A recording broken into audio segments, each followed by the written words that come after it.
இறைவா, இந்த உணவை வழங்கியதற்கு நன்றி செலுத்துகிறோம். இந்த உணவை உண்பதற்கு காரணமான ஒவ்வொரு நல்ல உள்ளங்களுக்கும் நன்றி செலுத்துகிறோம். இந்த உணவினை உண்டு நலமுடன் வாழ உதவி செய்கிறது.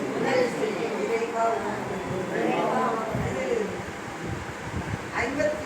78வது சுதந்திர தினத்தை முன்னிட்டு இன்று காலை மதியம் உணவு வழங்கிய சுகம் அறக்கட்டளை நண்பர்களுக்கு எங்கள் தாய்வீடு சார்பாக நன்றியையும் வாழ்த்தையும் வணக்கத்தையும் தெரிவித்துக் கொள்கிறோம்.